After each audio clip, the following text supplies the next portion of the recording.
It is, for me, a surprise. I had lost hope. I thought that the brainwashing that the media, television in particular, and the radio and the newspapers, that the brainwashing that they engage in, and they have been very successful in it for so long, I had lost hope for the American people. I felt that the American people were the most brainwashed on the face of the earth. And lo and behold, something just happened. That it was as plain as daylight that the media in the United States, the establishment in the United States, television, radio, newspapers, government agencies, were all demonizing one candidate, doing every single thing they could possibly do to make him look bad, so that public opinion would turn against him.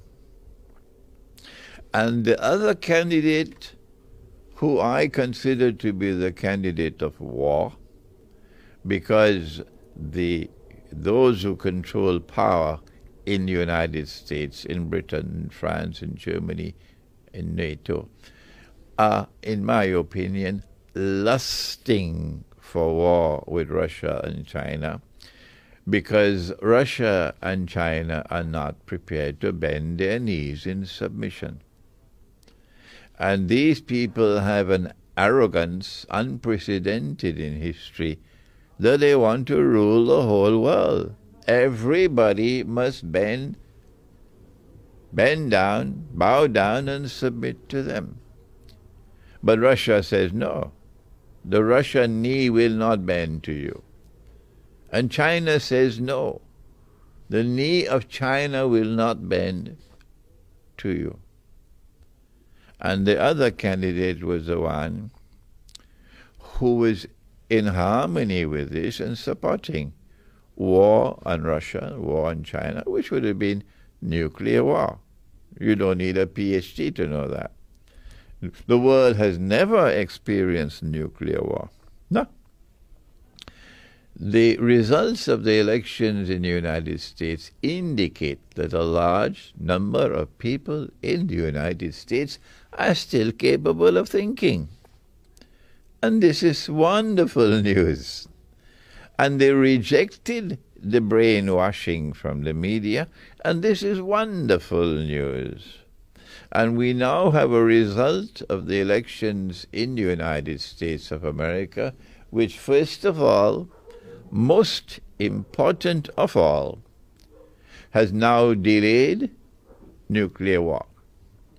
We don't know for how long this window of sunlight will remain open. We don't know whether they will do to Trump what they did to John Kennedy. We don't know. That they would do to Trump what they did to so many others whose, the aeroplane falls out of the sky. And that's the end of that story. We don't know whether Trump will suffer the fate of Hugo Chavez.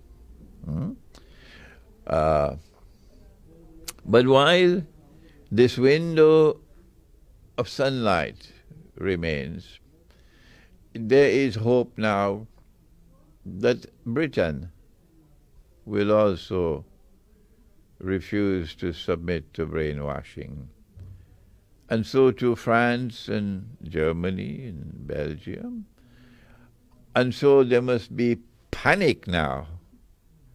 Panic in the hearts of those who are oppressors.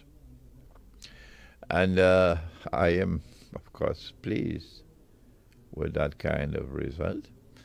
And at this time, when we have this window of sunlight, all those who are resisting oppression should also resist the demonization of Islam.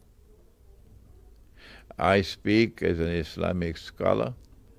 I have been in the field I'm now almost 75 years of age.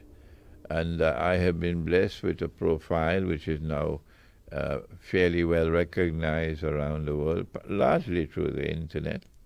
And I speak for Islam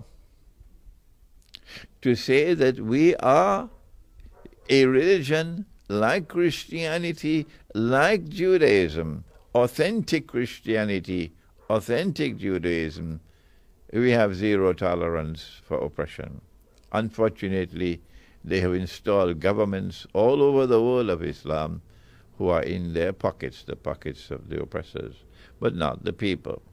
And so my response to the election in the United States is that we now have a little time.